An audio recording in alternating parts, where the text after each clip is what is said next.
we're running way behind, but let's take care of proposed action number 8, which is the Dixie Montessori expansion request. This was is Jennifer Lambert here?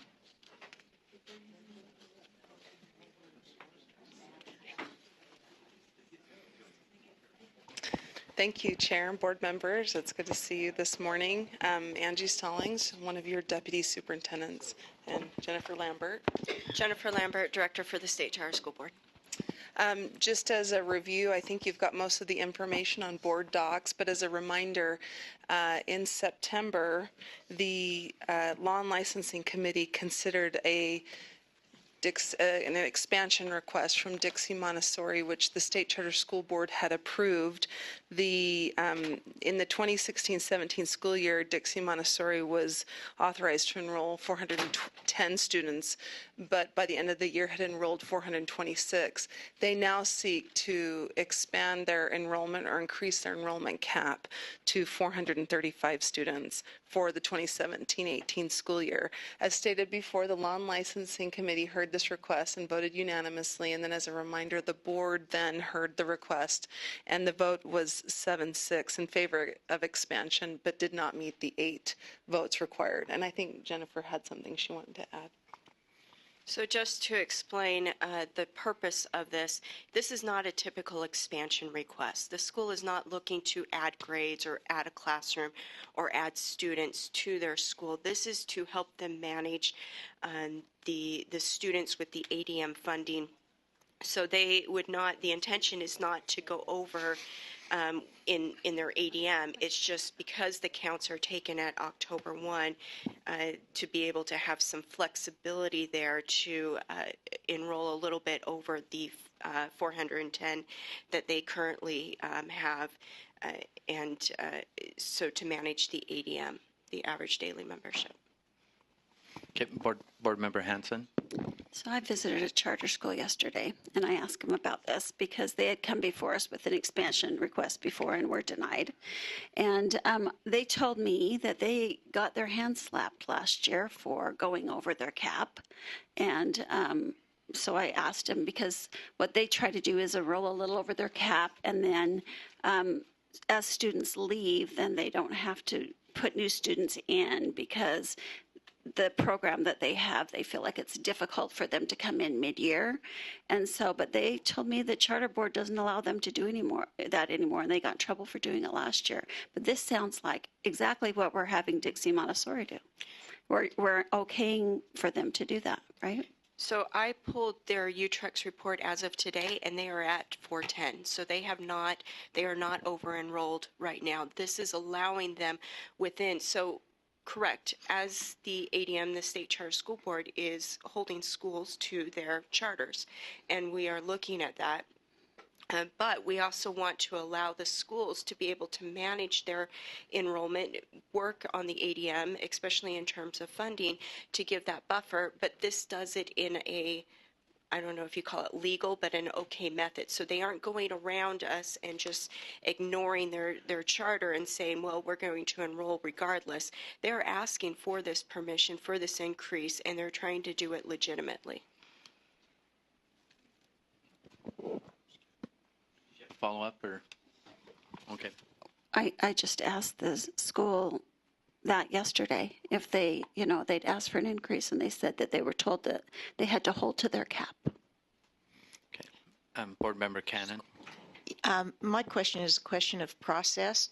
So we visited this issue last month, or in was it the August meeting, and it came from the committee, and there was not enough. There weren't 8 votes positive to send this forward. So I'm wondering why and how this is coming back to us. Can you explain the process, please? Yes. It was voted. It voted again. So we actually had some discussion. There was some discussion on trying to bring it back in the same day, and we had that education segment. And if 2 or more board members want something on the agenda and that it can come back, there's nothing in statute that says, that I know of, that, and our legal hasn't said anything, that says once the board's ruled that something can't come back again. And that is why it's back on the agenda again. And where is it said that if 2 or more board members want something on? In our bylaws. That must be new. I don't remember.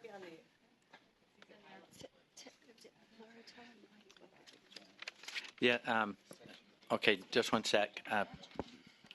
Board Member Belknap. Thank you, Chair. It goes along with what Member Cannon asked too. I thought it had to be with it included with the opposing or the winning side. How does it go? It's only Predominant, if you voted on the predominant side. Then that predominant side could bring it back. Lorraine, help me. The prevailing, Could bring it back the same day. Prevailing. Thank you. Yeah, in the same meeting. Okay, so then may I continue to follow up on what Jen asked, because I have a question about process. So if it doesn't pass or passes, whatever. So every meeting somebody could say, well, no, I didn't like that. So we just keep bringing it back because an outside entity wants it, or somebody here, we just go over and over and over again. Is that the deal? Yeah, if two or, it's up to the chair can put it together, but if there's 2 or more board members want to bring something back. And so this didn't come from the state charter board. This came from our board members. That is correct. Thank you, Chair. This is driven. Okay. So so is there something saying that those 2 members have to be on the prevailing side in order for this to come back? Not to come back. No, that's only on the same day. So is the prevailing side in Robert's rules for reconsideration? On same day. That part's in Robert's rules. If it's After the after. fact, and it just takes 2 again. Is that what it is in the bylaws? Chairman. Brian. With all of our board member Reeve. And then I've been waiting patiently. So this has nothing to do with process. I went back this morning at 4:30 and watched the tape. And there's a couple of questions I have about this charter school. First of all, this is the only charter school. This is the only school that I could find in Washington District that is failing, and failing by a significant amount. Somebody said that their demographic was similar to the demographic around them, or no, it was a higher ELL population. I couldn't find any evidence of that. So when we look at these scores to see how much below they are their peers, there's no evidence that says their ELL population is higher than any other school around them. The other thing that was said in the video was that we were looking at stuff that wasn't in compliance. So we had six charter schools, and 4 of them were over-enrolled. I have some problems with that because when we over-enroll our charter schools and when we don't have fixed numbers for our schools, we create lots of problems in our neighborhood schools. I work in a neighborhood school, and I understand the choice of charter school people, and I am not opposed to that. But the choice of our people who go to the neighborhood schools is to have consistency and a nice experience for their children as well. We had 10 kids not enroll in our school, and we had to disrupt 5 classrooms. That's 30 times 5, 150 students that had to be moved around because we have this flexibility. So in the videotape that I watched, it said that these people were enrolling. They didn't have the numbers. They were going back, and we were giving them the numbers after they had already enrolled their students. So now the neighborhood school or wherever they think they're going to doesn't have those students when school starts. So I'm okay with people going to charter schools. I'm okay with the choice, but we have to have more consistency for every school. So if that's not the case, as Jennifer has said, but then Linda spoke to them, is this a fluid number, or were we out of compliance? Were they asking to have the number said? Because in the videotape, it said that they already had the kids and they needed to put the number there so that we could accommodate them. That was what it was said. Correct. So in past years, there has been a lot of misunderstanding among charter schools of what the enrollment cap applies to. Does it apply to your October 1 counts? Does it apply to your ADM? Does it apply to what you end up with by the end of the year? So there's kind of the perfect storm. Two things happened around the same time. You had the change in funding that went to ADM. We had a number of schools that by quite a bit over enrolled. And so it became an issue of, well, what do the caps apply to? The State Charter School Board, in discussion with your staff, USB staff, selected that the October 1 counts are what we would look at for that, because there's a number, that October 1 count plays into a number of other important funding scenarios and equations. And it was found that there was some schools that had been over-enrolling, not trying to be out of compliance with their charters, but because of a misunderstanding. Dixie Montessori has consistently over-enrolled in the past by a little bit. If I could pull up the numbers, I think it's an average of 104%. So they were about 4% over, so just slightly over. They weren't trying to be out of compliance. It was a misunderstanding. Well, last year, we let schools know, and I believe that's what Member Hansen was speaking to, saying that you need to be in compliance with your charter. And we gave them a year. We allowed some of them to have a safe harbor where we would not counted against them for this year, because it sometimes takes a while to be able to manage those numbers and get them down. But then we asked them that if you really do need to have more numbers on October 1, to come in and request that and do it legally, so to speak, so that it's legitimate, it's not behind the scenes under the table, it's done fully open, everyone knows, and we can then hold them to that number. That is what Dixie Montessori is attempting to do. As I said, this is applying for next year, so they're not looking for it this year. So the district would have plenty of time to be able to make adjustments, would have that knowledge. This year, as I said, I pulled up their UTREX this morning, and it showed 410. Can I have a follow-up? Follow-up, and then we'll go Board Member Wright. So when we agree to, not agree to a charter, or I don't know what the word is, when we agree to have a charter or we give that charter, authorize that charter, we have a certain number. And the number is dependent on how it's going to affect our schools. So we talk about safe harbor. We have to have safe harbor for every kid in every school. I mean, we shouldn't be having certain schools impact other schools negatively. And that's kind of what I'm seeing. So I just feel that this school, if they're over enrolling and then they're saying, oh, can we have these students later, that's not really in good faith, and that's not safe harbor for our neighborhood schools.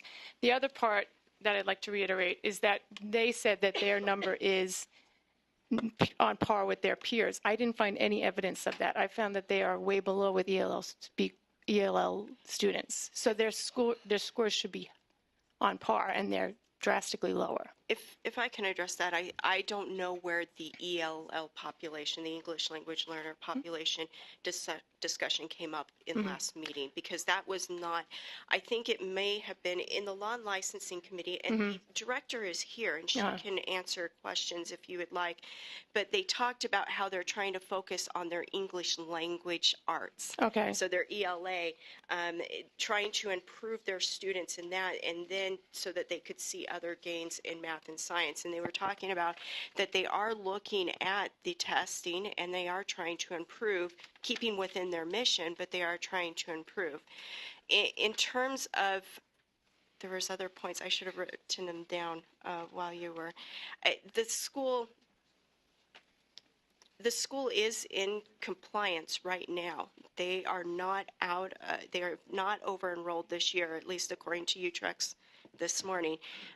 They did not over enroll. They're just looking at for the future so that they can better manage their funding for a small, we're only talking 25 students, so it's not a real increase. And the ADM overall of how many students would be in their school would probably not change. It's just on the October 1 counts of what that would show. Okay, let's go to, before we dive more into this, Board Member Wright and then Vice Chair Ellis. Board Member Cannon and Hanson and Reeby, I think all expressed valid concerns, and I frankly really agree with your concerns. I don't know if this will alleviate your concerns entirely. It does mostly for me. One, Board Member Cannon, myself and Brittany Cummins were both gone when the vote was taken, and so that's partially why I wanted to bring it back. I apologize for not being here, so it is consuming more board time. I apologize. I should have been here. I wasn't. Second, Lone Peak High School is within my district. It has been the #1 sports school in the state 4 of the last 5 years. They're still mad about the 1 year they weren't the #1. It is, I think, has possibly the lowest free and reduced school lunch population in the state. It was given a D in the recent school grading system. And it caused some of a discussion on discussion boards in my neighborhood. And one of the main points was, I think whatever they're measuring is not what we really care about in our community. I don't know exactly what they're measuring, but we think Lone Peak High School is the finest high school in the state. Now, whether they're right or they're wrong, whatever we're doing with our grading system, it's not consistent with what they're seeing at Lone Peak High School. And we're not taking any actions on Lone Peak High School because of that. I've since heard that there were some mistakes made in our office and they'll go up to a C. But the parental respect and consistent with the grades is just not really there. And that makes the last point that Board Member Bolter just shared with me, is that this is a school of choice. And so the parents know whatever, is happening there. And this charter school has been around 3 or 4 years now. So to the extent it's not teaching what we think it should be or doing what it is, the parents are very aware and they're choosing that. And they are satisfied with that, as we can see by the over-enrollment at the school and the demand for students at the school.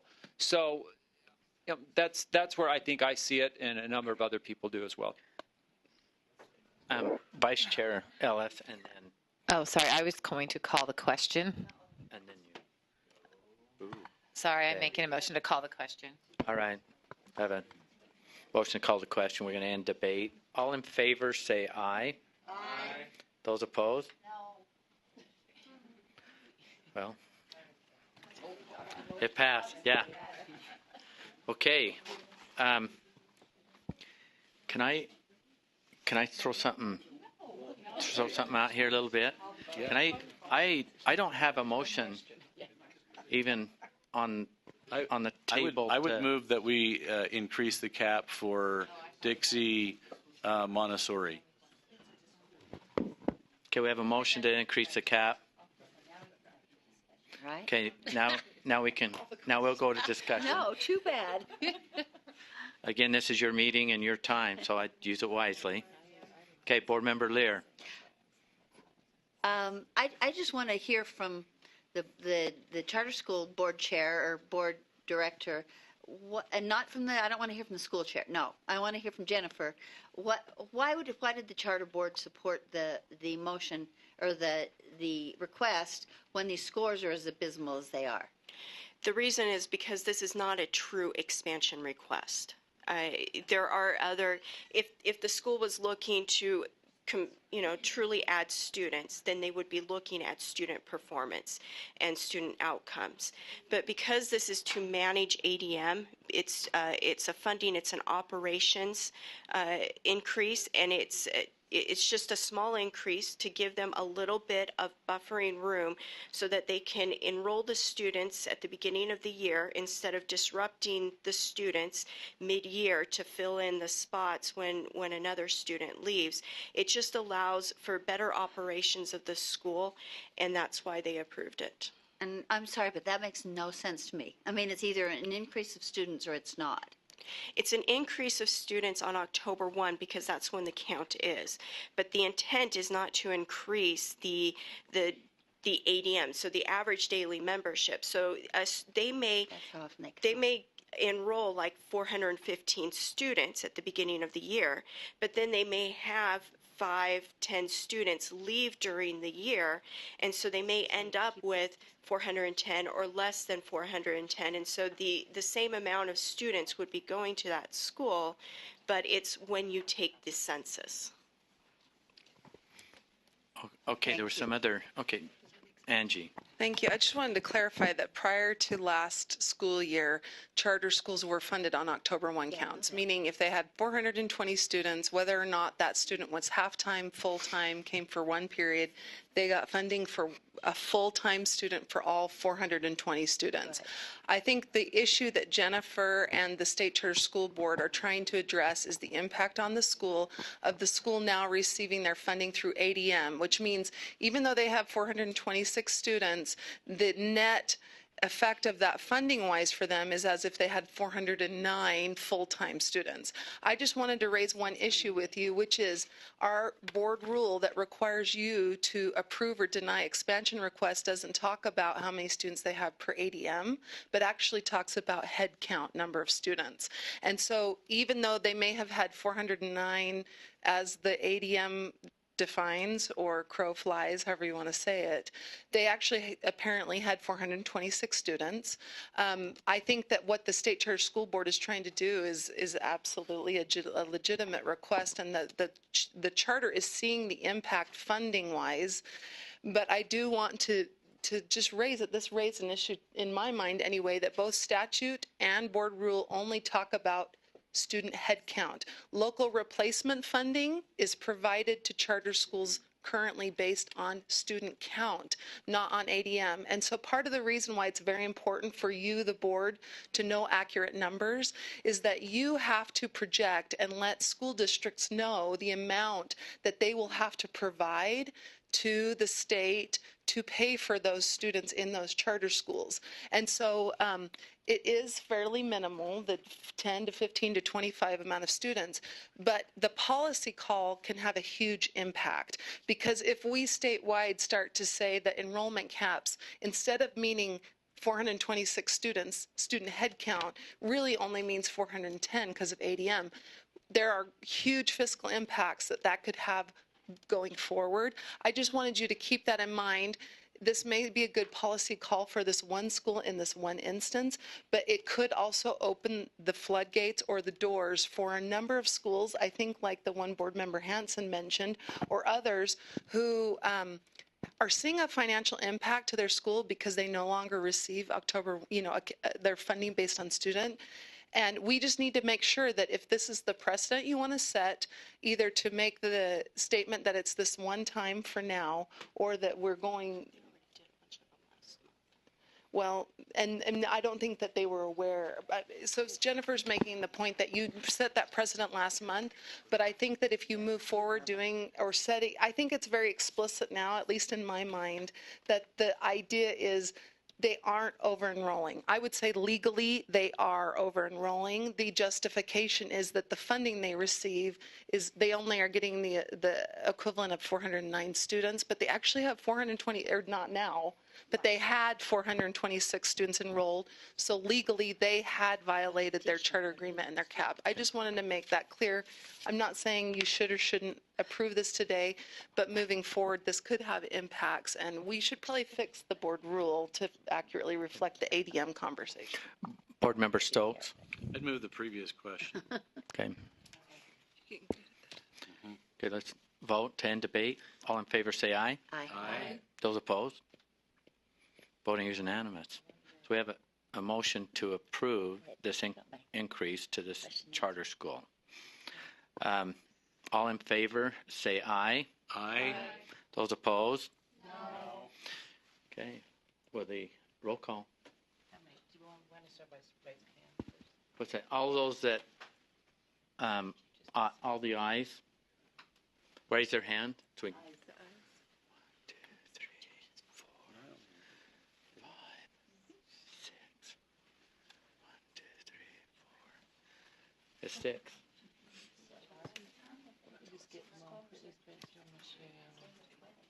Who on this side? Did you get him? No. No? Okay. Hang on. It's because my computer's gone awry. Okay, sorry. Michelle, Joe, and on this side? Lisa? Then that's it. Okay.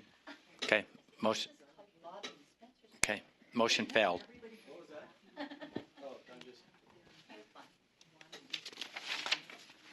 Okay.